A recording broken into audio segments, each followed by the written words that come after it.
인간을 구원하시고 몸된 교회 안에서 하나님께서 베풀어 주신 그 은혜를 맛보며 그 은혜 가운데에서 행복을 누리고 기쁨을 누리고 또 살아갈 수 있는 은혜 감사를 드립니다. 인생의 수고와 슬픔 속에서 태어난 인생, 그 눈물 속에서 살아가는 인생의 삶의 모습 속에서도 주님께서 우리 마음에 주신 그 믿음과 소망이 있기에 찬양할 수 있고 다시 일어설 수 있고 다시 주님을 위해서 걸어갈 수 있고 또 힘있게 살아갈 수 있게 하심을 감사드립니다. 우리 주님 다시 오시는 그날까지 우리의 믿음과 소망이 떨어지지 아니하고 굳게 붙잡게 하여 주시고 주님의 말씀 위에 형제 자매들 교제 안에 그리고 복음을 전하는 우리들의 삶의 모습이 계속 이어지기를 원합니다. 이번 한 주 동안 주님의 복음이 힘있게 전해지는 가운데 주님께서 인도해 주신 그 영혼들 하나님 말씀 앞에 무릎 꿇게 하시고 또 은혜 받기에 합당한 마음이 되도록 우리 주님께서 자비와 은혜와 긍휼하심을 베풀어 주시옵소서. 또 이를 위해서 함께 수고하는 우리 홍성교회 형제 자매들 하나님께서 그 마음에 믿음을 주시고 또 기도의 끈을 주셔서 그 영혼들을 향한 부르짖음과 간절함 속에서 하나님의 복음의 풍성한 열매로 하나님께 영광이 되고 우리에게는 기쁨을 누릴 수 있는 귀한 한 주간의 집회를 친히 인도해 주옵소서. 오늘도 우리에게 필요한 말씀으로 교훈해 주시고 또 가르쳐 주시고 하나님의 은혜가 무엇인지 또 하나님의 뜻이 무엇인지를 올바로 분별할 수 있는 귀한 은혜의 시간으로 인도해 주옵소서. 언제나 우리를 사랑하시는 예수님 이름으로 기도합니다. 아멘. 같이 야고보서 5장을 찾겠습니다. 야고보서 5장 17절 18절.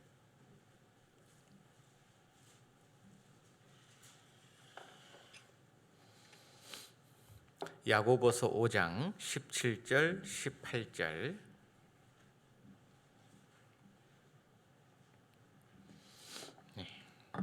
두 구절만 천천히 같이 읽겠습니다. 엘리야는 우리와 성정이 같은 사람이로되 저가 비오지 않기를 간절히 기도한즉 3년 6개월 동안 땅에 비가 아니오고 다시 기도한즉 하늘이 비를 주고 땅이 열매를 내었느니라.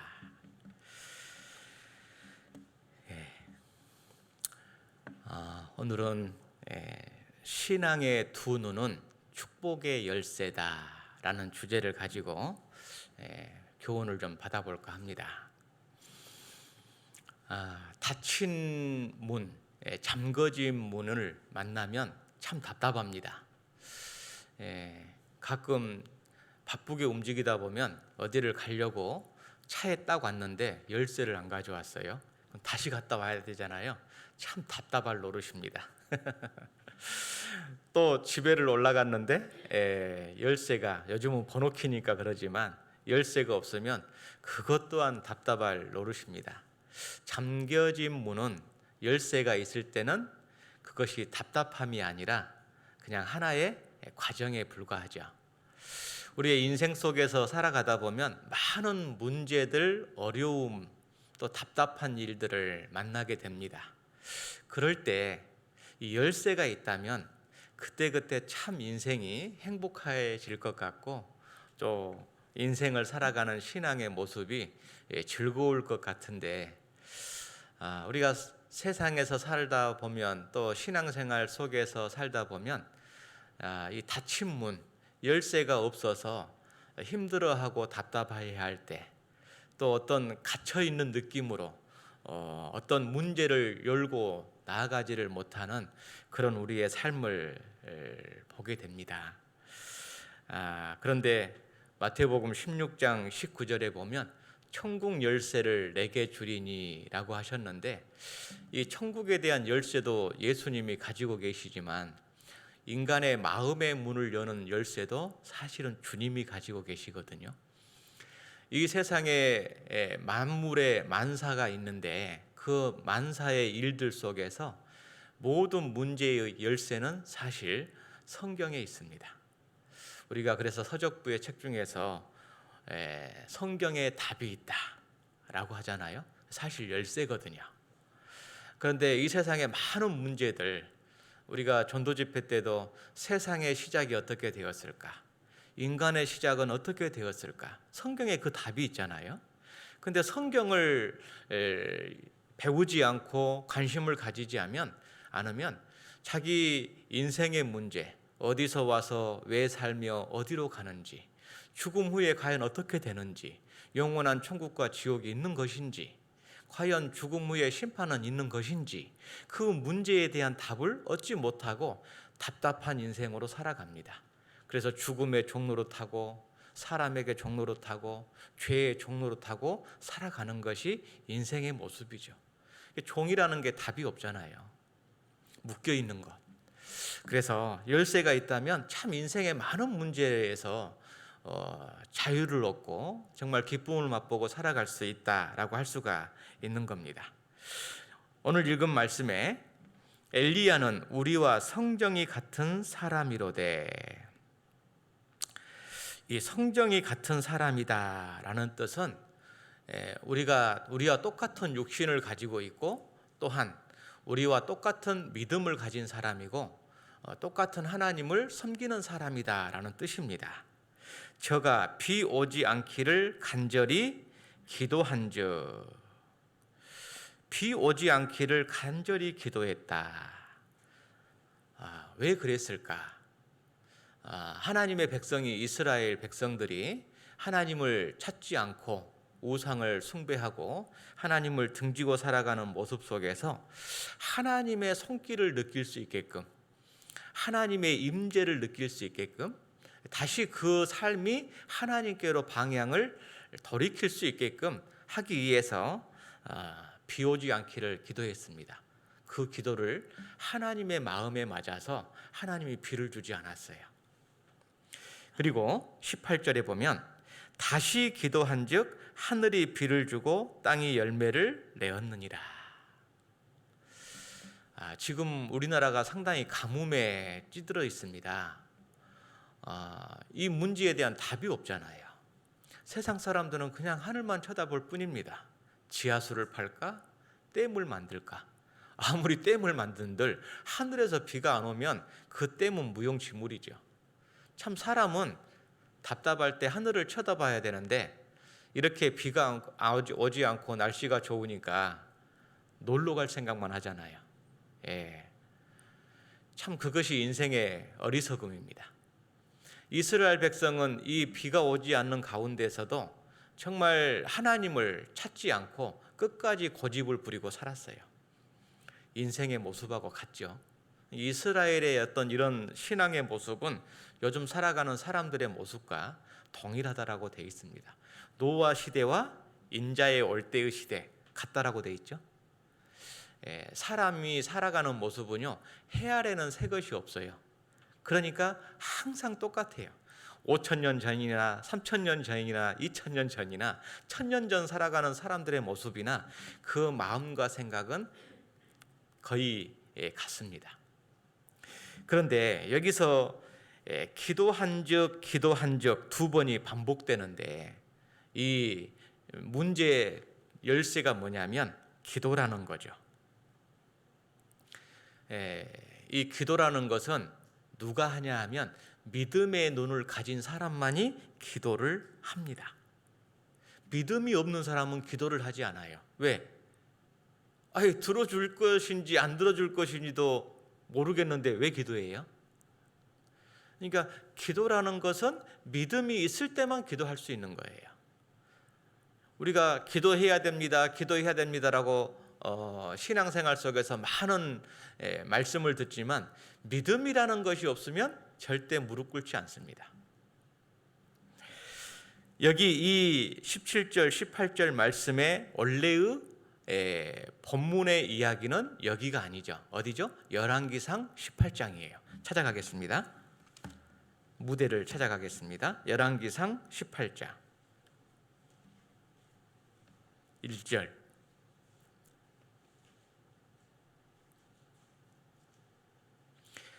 많은 날을 지내고 제3년에 여호와의 말씀이 엘리야에게 임하여 가라사대, 같이 읽겠습니다. 너는 가서 아합에게 보이라. 내가 비를 지면에 내리리라. 하나님께서 말씀하셨습니다. 엘리야야, 이제 내가 비를 주겠다. 3년 반의 가뭄을 해결할 수 있는 비를 주겠다라고 약속을 했습니다. 그러면 하나님이 약속했으면 그 약속이 어떻게 되죠? 저절로 이루어지는 게 아니에요. 하나님께서 에스겔 36장에도 하나님께서 이스라엘 민족이 때가 되면 자기 땅에 돌아가서 회복될 것을 약속하셨지만 그래도 그들이 구하여야 할지니라 라고 되어 있거든요. 하나님의 약속을 받고 그 약속을 믿는 사람이 기도하게 돼 있어요. 그래서 하나님이 약속을 해줬기 때문에 엘리야는 하나님의 사람으로 그 약속을 믿는 믿음이 있었기 때문에 이렇게 행동합니다. 43절 42절. 아합이 먹고 마시러 올라가니라. 엘리야가 갈멜산 꼭대기로 올라가서 땅에 꿇어 엎드려 그 얼굴을 무릎 사이에 놓고 그 산에게 이르되 올라가 바다편을 바라보라. 저가 올라가 바라보고 고하되 아무것도 없나이다. 가로되 7번까지 다시 가라. 자, 엘리야는 기도했습니다. 왜 기도했냐면 하나님이 약속해 주셨기 때문에 그 약속을 하나님께서 응답해 주시라는 거죠. 그 약속을 지키라는 겁니다. 그래서 우리가 기도라는 것이 뭐냐면 내 생각대로 내가 원하는 것을 바라는 게 아니라 하나님의 약속을 붙잡고 그 약속을 끝까지 물고 늘어지는 거예요. 그게 기도죠. 하나님의 뜻이 이루어지기를 원하는 것이 기도지, 내 생각과 내가 지금 내 형편에 내가 이것이 필요하니까 이것 주세요 라고 하는 것이 기도는 아니라는 거죠. 우리가 아이들이 아빠가 면도하니까는 면도날 주세요 그러면 주냐고요. 너는 아직은 그걸 가지고 놀 때가 아니야. 이건 장난감이 아니거든. 안 주죠. 아이가 달라고 하는 것을 주는 게 아니라 부모가 봤을 때 아이에게 그 성장 과정에 따라 필요한 것을 그때그때 주듯이 하나님도 그와 같다라는 거죠. 여기에서 우리가 알 것은 이 엘리야는 믿음의 기도를 하고 있습니다. 반드시 이루어 줄 것을. 그런데 이 엘리야의 종은 그 믿음이 없어요. 그러니까 뭐라고 하냐면 바다편을 갖다 바라보라. 이 이스라엘 땅은요, 서풍이 불면은 지중해에서 바람이 불기 때문에 비가 오고요, 남풍이 불면 사우디아라비아의 뜨거운 바람이 위로 올라오기 때문에 덥습니다. 그러니까 하나님께서 지금 맑은 하늘, 계속해서 남풍이 부는 거예요. 사막에서 따가운 햇빛과 더운 바람이 계속 불어오는 겁니다. 이게 비가 올 리가 없죠. 자, 비가 오려면 바람의 방향이 바뀌어야 돼요. 서쪽에서 이스라엘 산지로 와야 돼요. 그러면 수증기가 와서 이스라엘 산지하고 딱 부딪히면 구름이 만들어집니다. 그래서 이제 비가 오려면 구름이 있어야 되잖아요. 그래서 그 구름이 생기는지를 보라는 겁니다. 근데 한 번 기도하고 사환을 보냈더니 아무것도 없나이다 그러는 거예요. 사환이 가려고 했겠습니까? 2번 가고 3번 갔더니 가봐야 맑은 하늘밖에 없는데, 여러분 이스라엘 중동 지방을 여행하면요, 기가 막힌 것은 구름 한 점 넘는 우리 그 가을 날씨 있잖아요. 가을 하늘. 진짜 푸른 하늘 은하수예요. 엄청 파랗고요, 깨끗해요. 우리나라에서는 그런 하늘을 보기가 쉽지 않아요. 정말 구름 한 점 없어요. 그런데 제가 선교순례를 가다가 한 곳에서 쉬고 있는데 저쪽에 땅이 컴컴한 거예요. 왜 저기 땅은 컴컴하지? 위를 딱 봤더니 구름 한 점이 딱 있는 거예요. 그 구름이 끼기만 하면 거기는 그늘이 생기고 오아시스가 따로 없는 거예요. 그 사막에서는 그 구름 한 점 보는 것이 엄청 귀합니다. 그래서 사진을 찍고 난리예요. 우리는 보이는 게 구름인데. 그런데 이 사화는 그 믿음이 없는 거예요. 엘리야가 그럽니다. 7번까지 다시 가라. 끝까지 하나님이 응답해 주실 때까지, 문을 열어 주실 때까지 가라, 그 말이죠. 왜? 엘리야는 그 믿음이 있었거든요. 사화는 또 투덜투덜 갔겠죠. 그런데 이제 이렇게 얘기합니다. 44절 같이 읽겠습니다.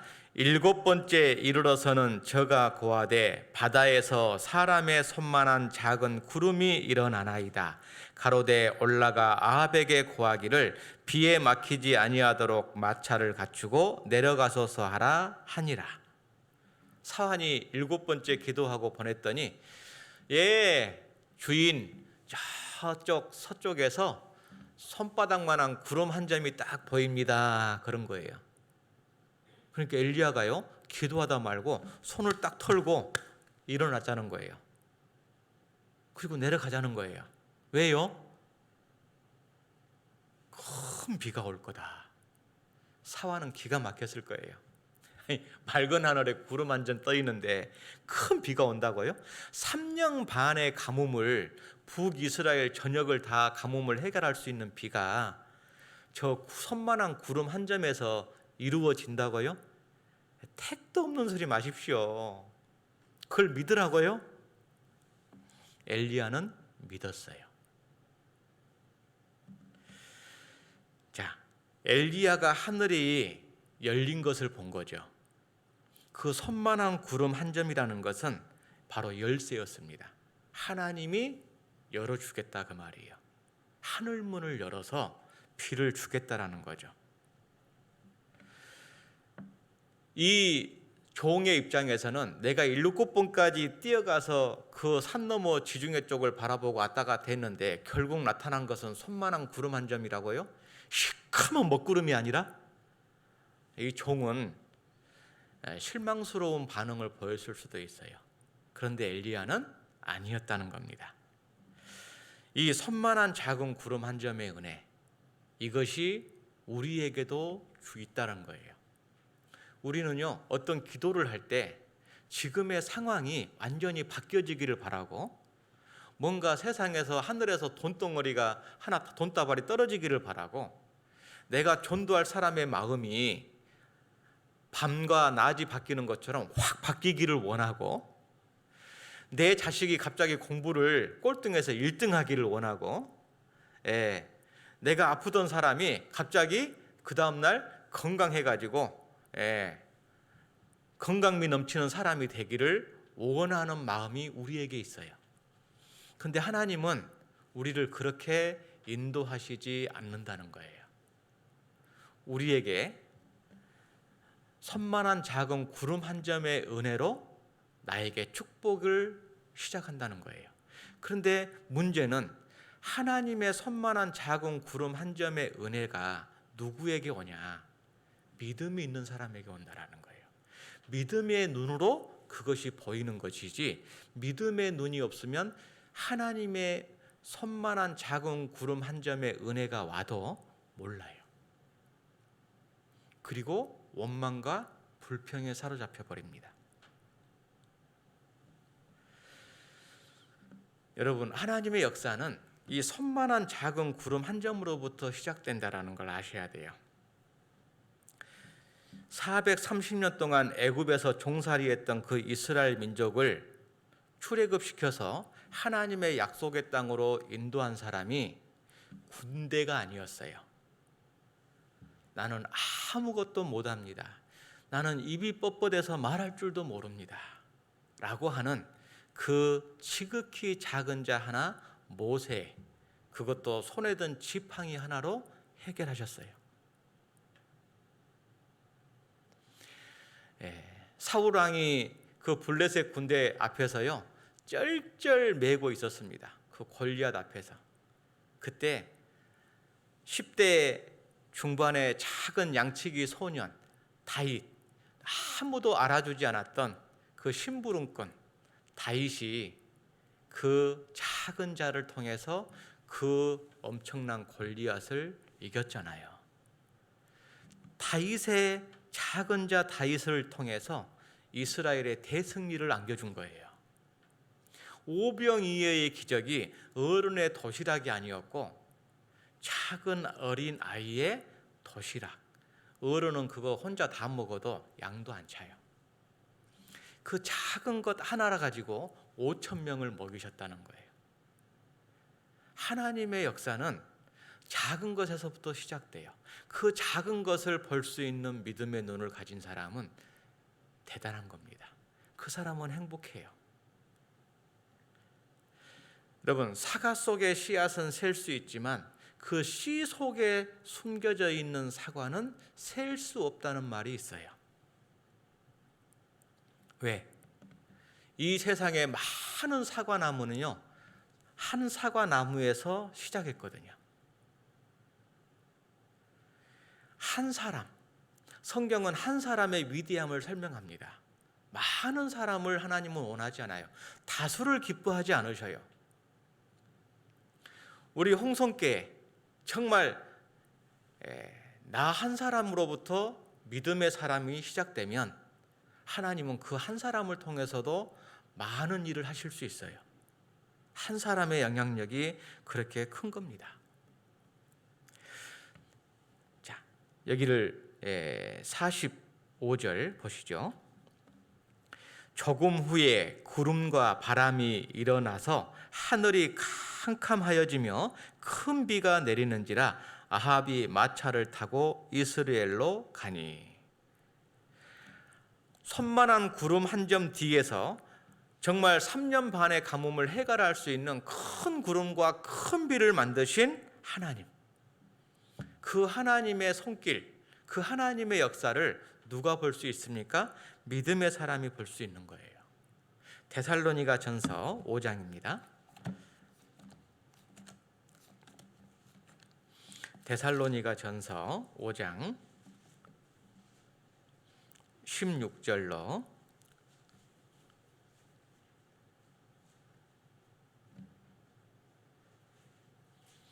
22절까지 16절로 22절까지 같이 읽겠습니다. 항상 기뻐하라, 쉬지 말고 기도하라, 범사에 감사하라. 이는 그리스도 예수 안에서 너희를 향하신 하나님의 뜻이니라. 성령을 소멸치 말며 예언을 멸시치 말고 범사에 헤아려 좋은 것을 취하고 악은 모든 모양이라도 버리라. 여러분, 이 말씀은요 특별한 말씀이 아니에요. 이 말씀은 우리의 일상생활 속에서 가져야 될 모습을 얘기하는 겁니다. 신앙의 태도, 삶의 자세를 말하는 거예요. 항상 기뻐하라, 그 말은 일상생활 속에서 원망하고 불평할 것을 찾지 말고 그 원망하고 불평하고 답답하고 힘들고 어려운 문제가 쌓여있는 속에서 기뻐할 것을 찾으라, 그 말이에요. 그게 구름 한 점이거든요. 쉬지 말고 기도하라. 누가 기도합니까? 믿음이 있는 사람. 힘들고 어렵고 답답한 사람이 기도하잖아요. 만사형통일 때는 기도하지 않습니다. 하나님은 우리의 체질을 잘 아셔요. 그래서 우리가 기도하지 않을 때 기도하게 하십니다. 어떻게요? 내 인생을 어지럽게 하거든요. 독수리가 새끼를 어떻게 키웁니까? 새끼가 날 때가 되면 그 둥지를 어지럽힌다라고 돼 있어요. 거기에서 안주하지 말도록 하는 거죠. 하나님께서 우리가 기도하지 않고 하나님하고 멀어질 때 내 가정을, 내 직장 생활을, 내가 하는 교회 생활 속에서, 내 구역에서, 내 삶의 모습에서 어지러움이 생겨요. 어지럽혀져요. 힘들어요. 왜요? 기도하라고. 쉬지 말고 기도해라 그 말은 내 일상의 생활 속에서 작은 것 하나라도 하나님께 묻고 하나님께 아뢰고 시시로 내 마음을 내게 토하라라고 돼 있잖아요. 여러분, 사람이 숨만 쉬는 게 아니라 숨을 쉬고 내뱉어야 돼요. 뱉지 않으면 어떻게 되죠? 죽어요. 그러니까 사람이 숨 쉬고 내뱉는 것처럼 우리의 삶의 모습 속에서 좋은 것도 있지만 항상 인생은 고난을 위하여 불티가 하늘로 나른 같으기 때문에 어려움이 있다라는 거예요. 그 어려움 속에서 CCM 찬양처럼 나의 작은 신음소리까지 들으시는 하나님이에요. 나의 작은 한숨소리까지 하나님은 들으셔요. 그 한숨만을 짓지 말고 그 한숨의 내용을 하나님 앞에 아뢰라 그 말이죠. 범사에 감사하라. 감사할 것이 없는데요. 너무 힘들어요, 하나님. 내가 내게 감사할 구름 한 점을 줬다. 기도할 수 있는 하나님이 인생에게 수고하게 하심이 본심이 아니시로다. 하나님이 내 보금자리를 어지럽히고 힘들게 할 때가 있어요. 왜? 하나님의 뜻이 있는 거예요. 그래서 내가 일상생활 속에서 기뻐할 것을 찾고 감사할 것을 찾고 힘들고 어려울 때 하나님께 내 한숨을 하나님께 맡기고 나는 하나님이 주신 믿음으로 평강과 평안을 누리는 거예요. 염려를 다 주께 맡겨버리라 라고 돼 있는데요. 그 말씀이 어디 나온지 아시죠? 베드로전서 5장 7절에 나오잖아요. 8절이 뭐죠? 마귀를 대적하라. 마귀가 우는 사자같이 삼킬자를 두루 찾나니. 자, 모든 염려를 주께 맡겨버리라고 돼 있고 그 다음에 마귀가 우는 사자같이 삼킬자를 찾는데요. 왜 그 말씀이 연결돼 있죠? 마귀는 어떤 사람을 노리냐 하면 생활의 염려 속에 빠져 있는 사람을 공격합니다. 여러분, 염려라는 게 뭐냐면요. 여러분, 이 물컵 있죠.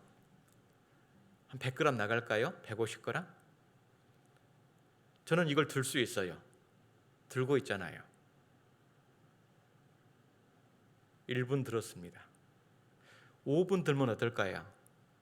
똑같이 150g 무게일까요? 아니요. 1시간 들고 있으면 어쩔까요? 여러분, 이 컵의 물의 양은 150g이라고 했을 때 이 150g은 크기는 변하지 않고 무게도 변하지 않는데 내가 들고 있고 시간이 지날수록 내가 느끼는 무게는 천근 만근이 돼요. 그러죠? 이게 뭐냐면 염려예요. 왜 염려를 맡겨버리라겠냐? 아이고 무거워라. 무거운 것은 어떻게 해야 돼요? 내려놔야 돼요. 이게 맡겨버리라는 거예요. 염려는 내가 가지고 있으면 내 마음과 내 삶을 눌러버려요. 감당할 수 없어요. 염려는 작은 것을 염려합니다. 그런데 그 작은 염려가 결국은 나의 삶을 눌린다고요. 아무것도 못하게 꼼짝없이. 그래서 주님은 그 염려를 맡겨버리라고 하는 거예요. 그 염려를 하나님 앞에 기도로 맡겨놓고 나는 하나님의 약속을 붙잡고 살아가는 거예요. 기다리는 거예요. 때를 바라보는 거예요. 엘리야처럼. 그때 19절 성령을 소멸치 말며 예언을 멸시치 말고. 하나님께서는 우리에게 내가 무엇인가를 간절히 원하고 내 인생의 문제에 대한 열쇠를 원할 때 하나님은 성령을 통해서 예언의 말씀을 통해서 우리의 귓전에 울려주십니다. 여러분, 성령과 예언은 성령은 말씀이잖아요. 성령으로 기도하라. 말씀으로 기도하라. 예언은 하나님의 말씀이잖아요. 그러니까 열쇠가 뭐냐면 사실 말씀이에요. 약속의 말씀을 붙잡는 게 열쇠죠. 엘리야가 비를 주겠다라는 1절 말씀을 붙잡고 44절에서 기도했잖아요. 그게 열쇠거든요. 그러니까 하나님은 내가 어떤 내 염려를 맡겨버리고 하나님 앞에 기도하고 때를 기다릴 때 어떻게 응답해 주시느냐?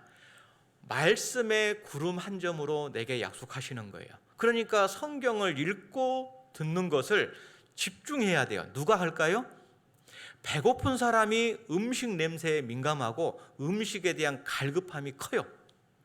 그런 것처럼 내가 기도하지 않고 삶에 힘드는 것이 없을 때는 말씀을 듣는 둥 마는 둥, 읽는 둥 마는 둥 하는데, 내가 인생에 괴로움이 있고 내 염려를 하나님께 맡기고 뭔가를 응답해 주시기를 기다릴 때는 말씀을 읽고 듣는 태도가 달라져요. 왜? 간절해지거든요. 그때 하나님께서 형제 자매들의 간증을 통해서, 설교자의 말씀을 통해서, 성경을 읽는 가운데 내게 위로와 힘과 길을 가르쳐 주신다는 거예요. 그래서 하나님의 음성을 멸시하지 말아라. 너 지금 그거 얻기 위해서 네가 달라고 하는데 너 그거 얻으려면 그거 버려. 네가 손에 쥐고 있는 거 버려야 내가 네 손에 쥐어줄 거 아니냐. 그런데 그러네요. 하나님 거 받기 좋은데 내 걸 버리기가 싫은 거예요. 멸시하지 말아라 그 말이에요. 하나님이 좋은 것을 너에게 주고 싶은데 네가 가지고 있는 생활 속의 작은 죄, 마음 속의 작은 죄, 작은 습관, 하나님과 교회와 형제 자매들에게 거치는 것들, 거스리는 것들, 부딪히게 하는 것들을 네가 생활 속에서, 네 말투 속에서 가지고 있는데 그것 좀 버려라 그 말이에요. 그런데 그걸 알면서도 안 버려요. 고집해요. 그것이 하나님의 음성을 소멸해버리는 거예요. 장작에 불을 붙여가지고 타고 있는데 물을 끼얹어 버리는 거예요. 그게 소멸이잖아요. 죽여버리는 거예요. 하나님의 음성을 멸시하는 거예요. 그래서 범사에 헤아려 좋은 것을 취하고, 하나님이 주시고자 원하시는 것은 선한 겁니다. 내가 가지고 있는 것, 왜? 너희 죄가 하나님으로부터 오는 좋은 것을 막았느니라. 아이가 밖에서 놀다가 손이 새카매가지고 들어왔어요. 엄마가 마시는 호빵을 딱 찌고 있네요. 엄마 호빵 줘요 안 줘요? 손부터 씻고 와. 손 씻고 오면 줄게. 그러잖아요. 악은 모든 모양이라도 버리라 라고 돼 있죠. 우리의 생활 속에서요, 이런 죄 안 짓고 사는 사람 어디가 있어? 생활 속에서 이 정도라고 생각한 작은 것들이 있죠. 그 작은 죄가 하나님의 손만한 작은 은혜를 막아버려요. 작은 것을 잘 단속해야 돼요. 작은 죄도 잘 다스려야 되지만 작은 하나님의 구름 한 점의 은혜도 잘 찾아야 된다는 거예요. 일상생활 속에서 여러분, 여자의 이름으로 기록된 성경이 2권이 있습니다. 무엇이죠?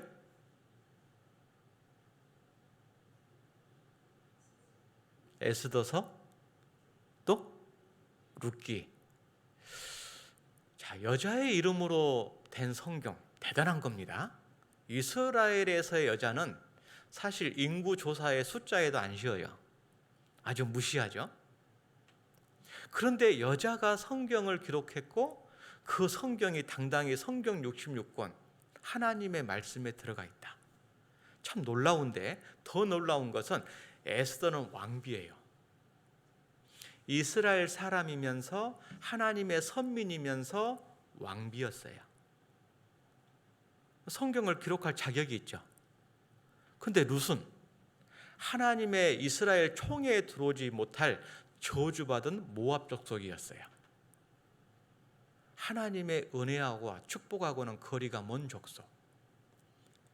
그리고 그 여인은 이스라엘에서 하나님의 약속의 땅을 떠나서 하나님을 등지고 살아간 나오미 가정에 며느리로 들어왔어요. 생각을 해보세요. 자기 땅에 나그네가 들어왔어요. 뭐가요? 먹을 것이 없어서 거지로 들어왔어요.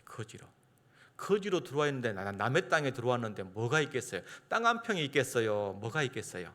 그런데 그 거지 같은 나그네 집에 며느리로 들어갔다. 정상이에요? 비정상이에요? 모압 마을, 자기가 살았던 마을에 보면 이거는 정상, 비정상인 거예요. 뭔가 문제가 있든지, 뭔가 왕따를 당했든지, 뭔가 사연이 많은 집안이에요.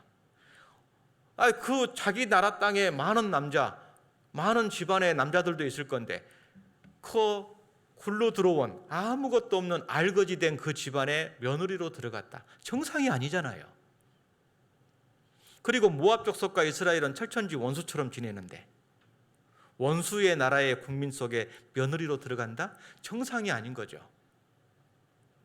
거기다가 결혼한 지 얼마 못 돼서 과부가 됐어요. 과부만 3명 살아요. 그러다가 우여곡절 끝에 자기 시어머니를 따라서 타국으로 가게 됩니다. 그런데 나오미가 룻기에, 나오미를 잘 보시면 나오미가 왕비가 됐습니까? 나오미가 뭐 큰 일을 했습니까?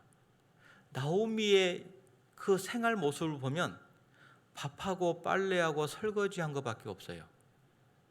시어머니를 위해서 먹고 살아야 되니까는 이삭 죽기 했고, 와서 밥 해주고, 시어머니 뒤치다거리 빨래하고 청소하고 밥하고 빨래하고 설거지밖에 한 곳 없는데 왜 성경을 기록한 위대한 룻깃이 됐죠?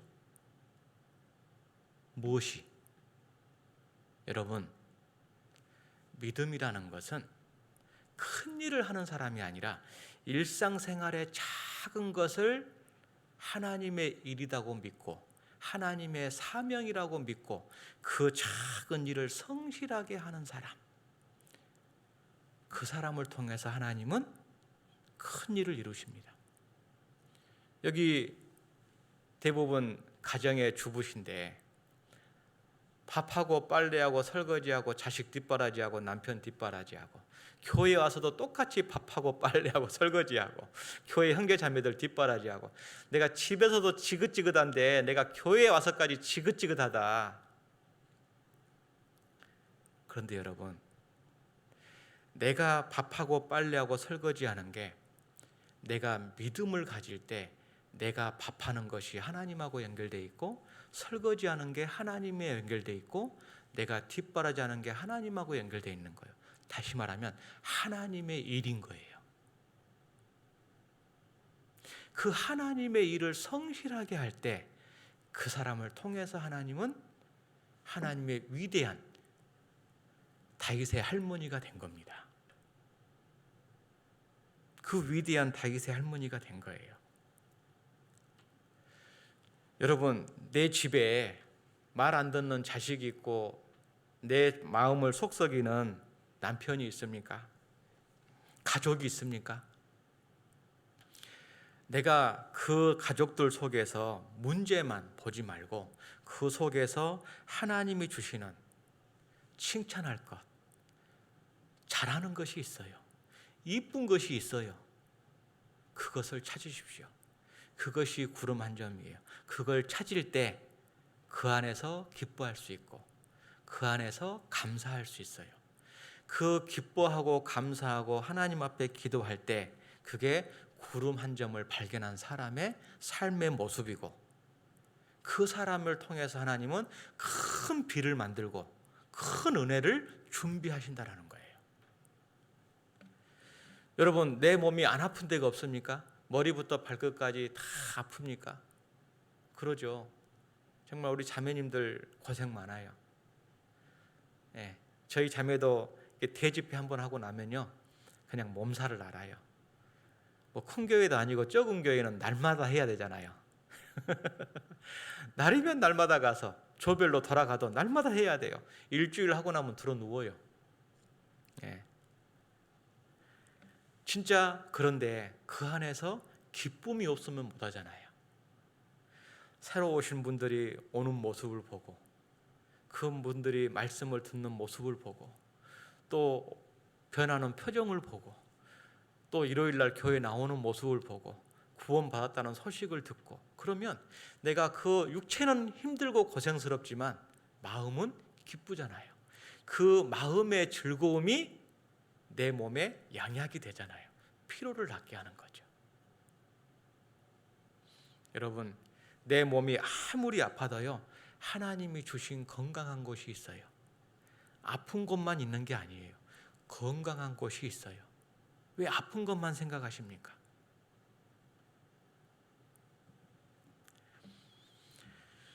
여러분, 내가 어떤 사람을 전도하는데 정말 가족을 전도하고 이웃을 전도하는데 1년, 5년, 10년, 20년 전도해도 정말 꼼짝도 않은 사람이 있어요. 진짜 저 사람 포기해야 될까? 이런 마음이 들 때도 있어요. 그런데 그 내 속을 썩히고 내 말을 들어주지도 않고 철저히 나를 무시하는 그 사람에게도 구름 한 점이 있는 거예요. 살아있잖아요. 죽으면 전도할 기회 없잖아요. 살아있잖아요. 들을 수 있잖아요. 볼 수 있잖아요. 교회에 걸어올 수 있는 다리가 있잖아요. 건강하잖아요. 하나님이 붙잡아주고 계시구나. 기회를 주고 계시구나. 내가 더 해야지. 더 기도해야지.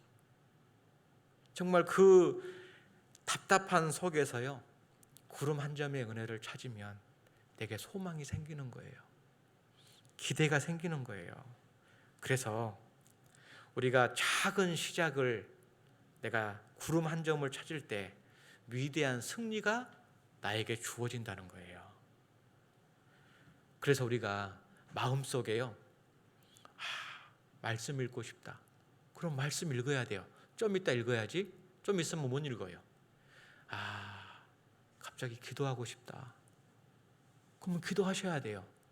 운전 중에 그 마음 들면 운전하면서도 그냥 눈 뜨고 기도하셔야 돼요. 누군가의 영혼이 생각났어요. 오늘이라도 가야 돼요. 그게 구름 한 점이거든요. 하나님은 내 삶의 모습 속에서, 내 일상생활 속에서 하나님 보시기에 좋은 것, 선한 마음들을 시시때때로 주셔요. 그때그때 그것을 하셔야 돼요. 미루지 마시고. 그게 구름 한 점이거든요. 나중에 해야지. 순종하고 싶으십니까? 순종하셔야 돼요. 하나님께서 우리에게 두 눈을 주셨잖아요. 이사야 45장을 보겠습니다. 이사야 45장.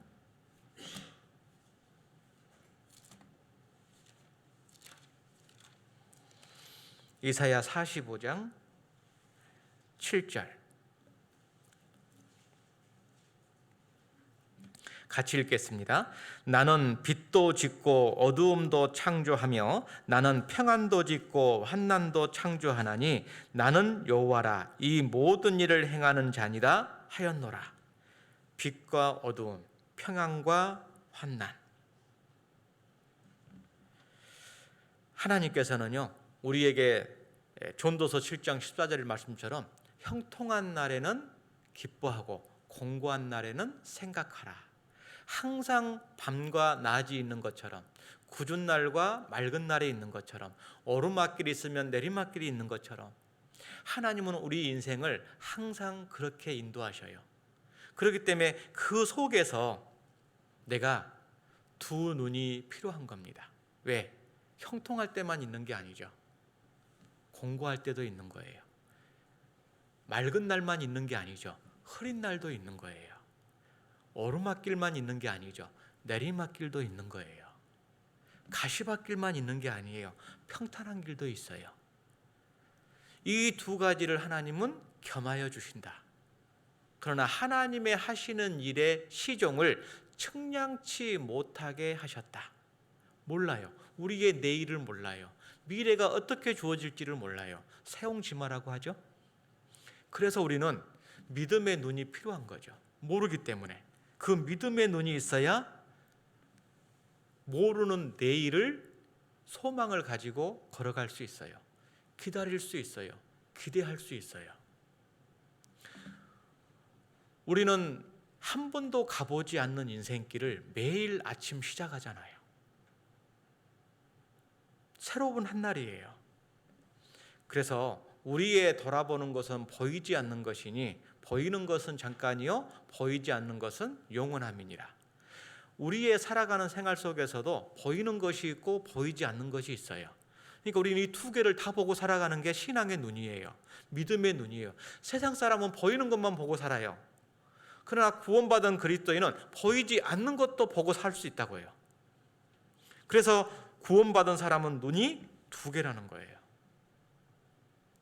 사려 깊다라는 말이 있죠.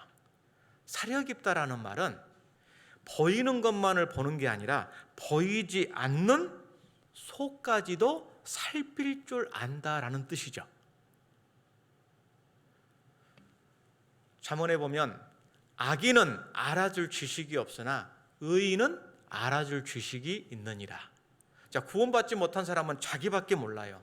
그런데 구원받은 사람은 나도 하나님 모를 때 어떤 마음으로 살았는지도 경험해 봤고, 하나님을 믿는 사람으로서 보이지 않는 것이 있다라는 걸 알기 때문에 그 보이는 것만을 보고 사는 사람의 그 마음과 생각을 헤아려 줄 수 있는 거예요.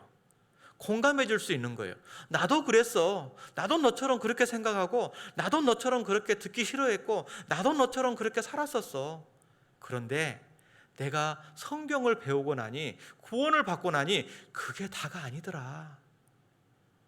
너도 그 안경을 써봐. 그 믿음을 가져봐. 라고 말할 수 있잖아요. 여러분, 이 세상에 인간의 문명이라는 것도요, 두 눈을 가진 사람에 의해서 문명이 발달합니다. 여러분, 우리 홍성교회가요, 여러분도 내 믿음, 내가 가지고 있는 내 믿음의 분량 정도로 교회가 되면 좋겠어요? 교회 모습이? 그런데 이 신앙생활 하다 보면요, 자기의 믿음의 교회를 갖다가 끌어당기는 경우가 있어요. 자기 생각에 안 맞으면 원망하고 불평해요. 그러면 교회를 자기의 믿음의 수준으로 끌어내리는 거잖아요. 정말 우리 홍성교회가 내 믿음의 수준으로 내려와서 그냥 그 모습에 머무르면 좋겠어요? 아니잖아요. 제가 2월 달에 캄보디아를 갔다 왔는데요, 선교사님의 말을 듣고 제가 마음에 참 감동이 됐어요.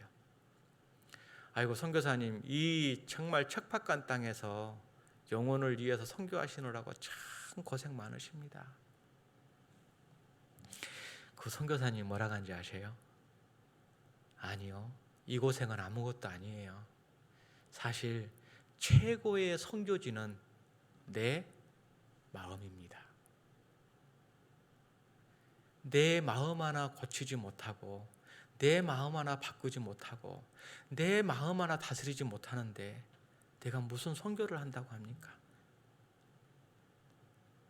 가장 큰 선교지는 사실 내 자신입니다. 제가 그 말을 듣고요, 뒤통수 한 대를 맞은 것 같았어요. 아, 맞구나. 여러분, 이 세상에서 구원받은 사람 아니더라도 세상의 문명은요, 두 눈을 가진 사람에 의해서 문명이 발달해요. 보세요. 서울 남산 케이블이 길이가 60m입니다.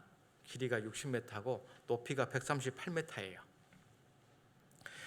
1962년 5월 12일 날 착공이 돼가지고 60년 만에 만들어졌습니다.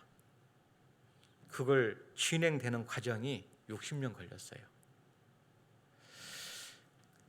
그런데요, 서울에 남산에 케이블카를 만들겠다는 생각을 누가 하겠어요? 걸어가면 되지. 그런데 어떤 한 사람은 저기를 꼭 걸어가? 그러면 건강한 사람만 남산 꼭대기를 올라가잖아. 그럼 노인들은 언제 올라가 봐? 애들은 어떻게 올라가? 그러면 몸이 건강하지 못한 사람은 평생 못 올라가 보고 죽잖아. 누구나 올라가서 남산에서 서울을 볼 수 있는 그 특혜를 모든 사람이 누릴 수 있게끔 한 사람은 생각한 거예요. 그 생각이 또라이 같은 생각이었지만 그 사람의 생각이 결국은 많은 사람들이 서울 시내를 구경할 수 있는 특권을 누리고 있잖아요. 아무도 생각하지 않을 때 그 사람은 남산의 케이블카를 생각한 거예요.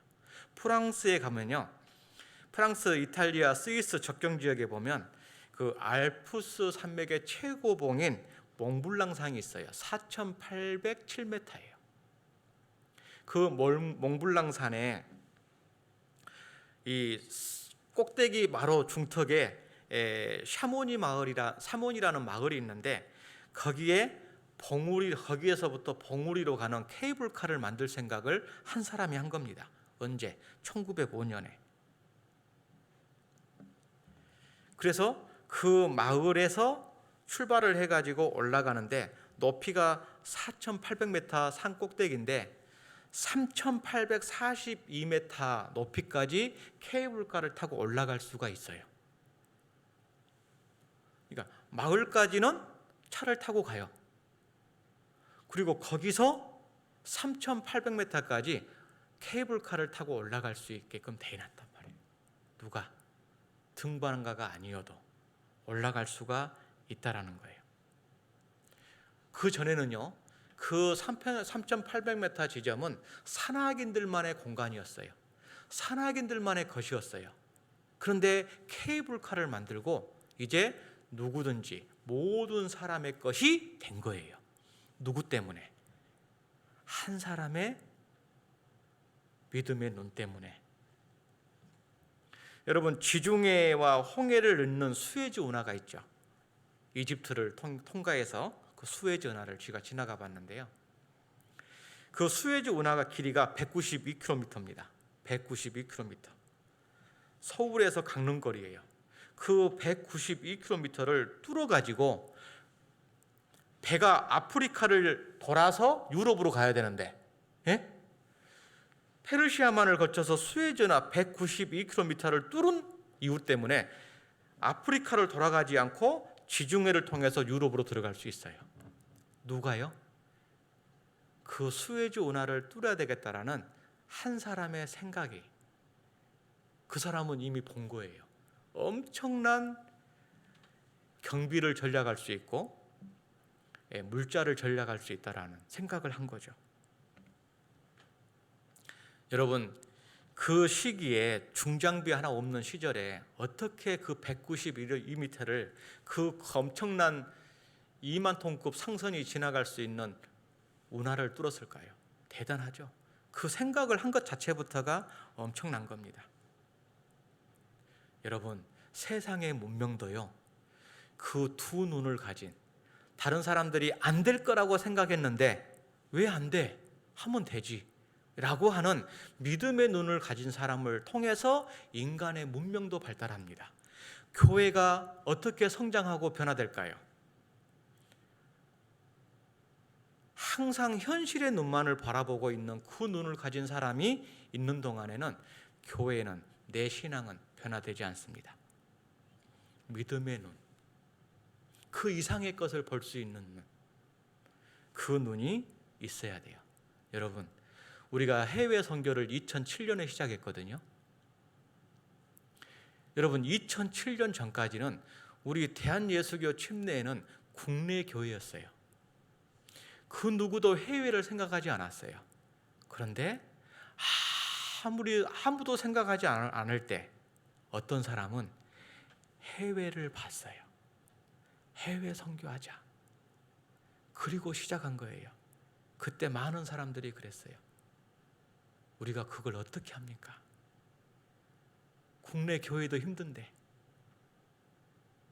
그런데 안 될 것 같은 그것이 지금 되고 있잖아요. 되고 있어요. 우리에게는 그 신앙의 믿음의 눈이 필요한 겁니다.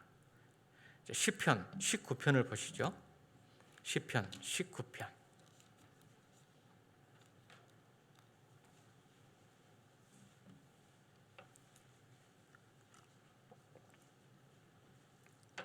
8절입니다.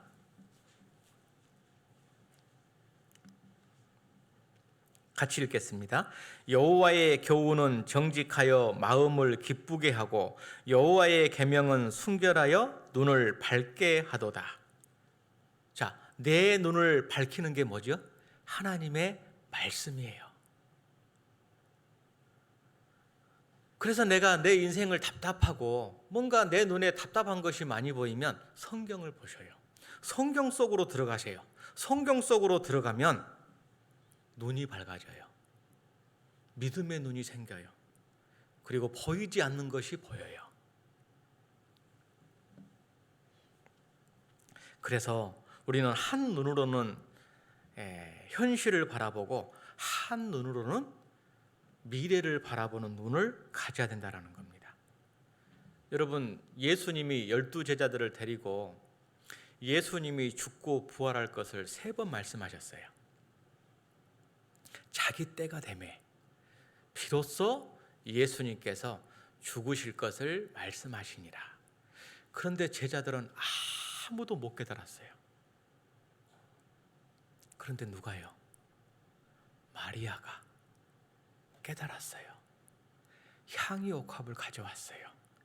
예수님 발 앞에서 그 향이 옥합을 깨뜨려서 발에 붓고 자기 머리카락으로 그 발을 씻겨드렸어요. 제자들이 뭐라고 혼내고 있을 때 예수님께서 가만두어라.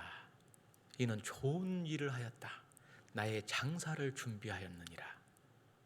여러분, 12제자 아무도 그 예수님의 죽음과 부활의 모습을 모를 때 마리아는 그걸 봤던 거예요. 어떻게 해요? 마리아는 예수님 발 앞의 여인이었거든요. 예수님이 오시면 항상 발 앞에서 그 말씀을 들었거든요. 잘 들었어요. 그리고 그 안에서 깨달은 거예요.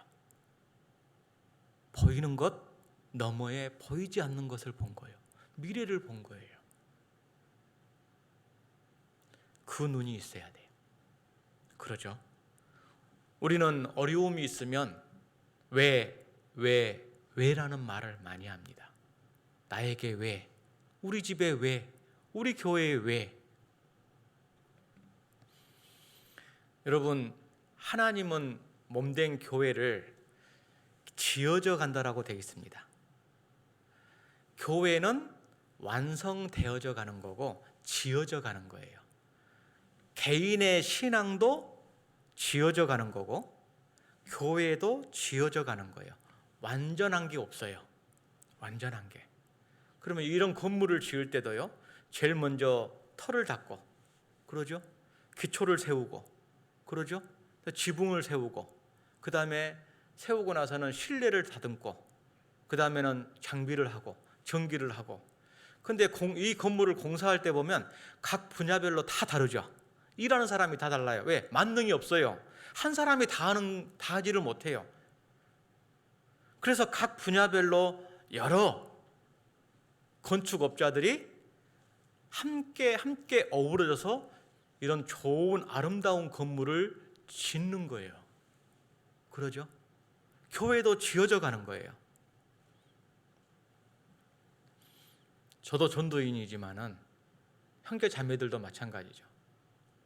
보면은 교회는 다 불완전하니까요. 여기 교회는 왜 그러지? 여기 왔더니 이 교회는 뭐가 부족하네?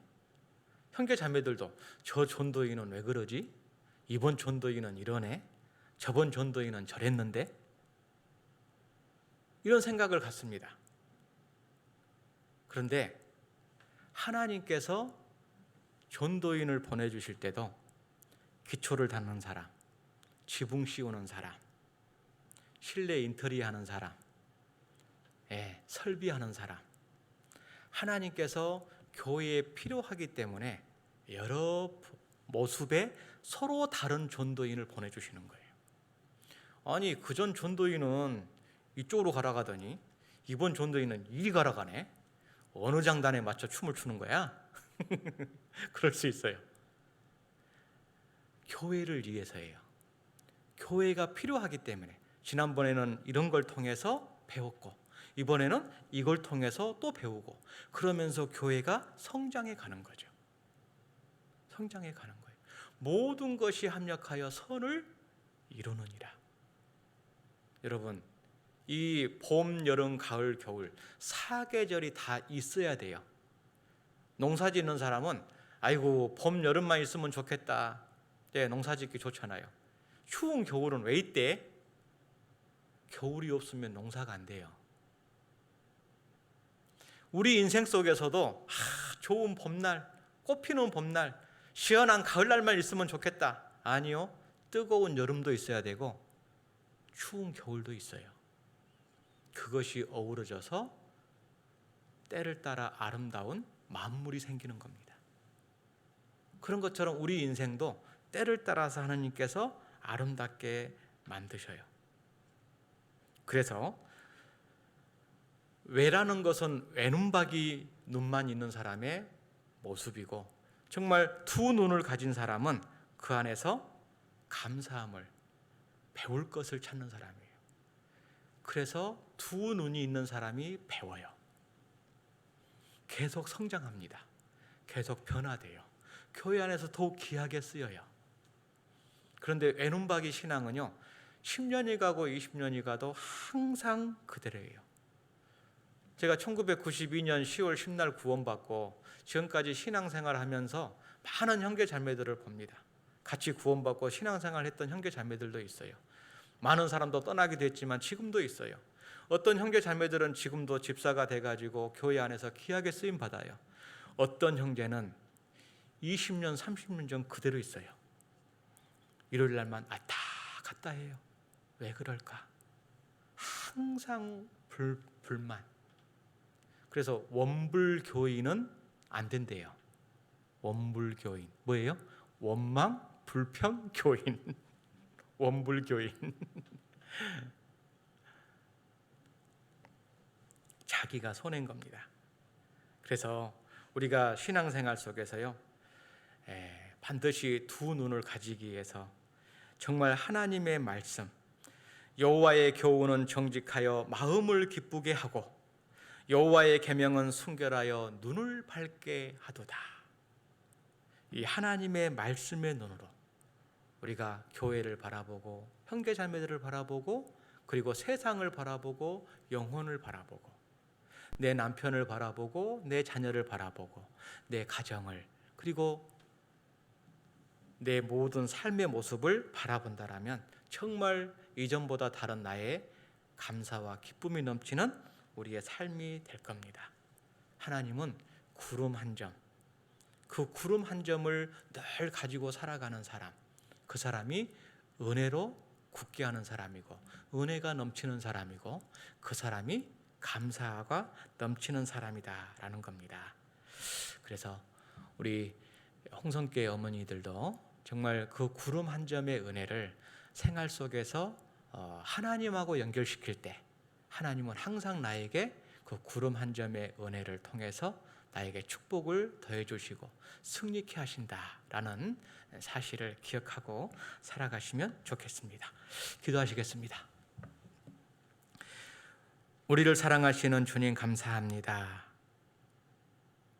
엘리야가 하나님 앞에 기도의 열쇠로 하늘을 열고 닫았던 것처럼 또 하나님의 약속을 붙잡고 구름 한 점의 은혜를 기다렸던 것처럼 우리 또한 이 땅에서 살아가는 동안 눈에 보이는 것이 전부가 아닌 눈에 보이지 않는 믿음의 눈으로, 사랑의 눈으로, 소망의 눈으로 살아가기를 원합니다. 이번 한 주 동안 말씀 앞에 나온 모든 영혼들의 마음의 눈을 띄워주셔서 하나님 앞에 신령하고 거룩하고 영광스러운 것이 무엇인지를 깨달을 수 있도록 그 영혼들의 심령도 붙잡아 주시고 인도해 주옵소서. 우리 홍성교회, 하나님께서 이곳에 교회를 세우셨고 또 형제 자매들을 함께하게 주셨고 이 홍성교회를 통해서 하나님의 영광이 나타나고 형제 자매들에게 더욱 하나님의 은혜를 맛보고 또 누리며 살아갈 수 있는 하나님의 자비와 긍휼하심을 베풀어 주시기를 원합니다. 또 우리 홍성교회가 기도하고 준비하고 또 계획하는 모든 것들 속에 하나님께서 앞서 행해 주시고 하나님의 거룩한 뜻이 우리 홍성교회를 통해서 힘있게 나타나며 하나님께서 우리 홍성교회가 주님 오시는 그때까지 더욱 영혼들이 가득 차고 부흥하여 우리 예수님을 영광 중에 만나고 많은 칭찬과 영광을 받기에 부족함이 없도록 인도해 주옵소서. 언제나 우리를 사랑하시는 예수님 이름으로 기도합니다. 아멘. 수고하셨습니다.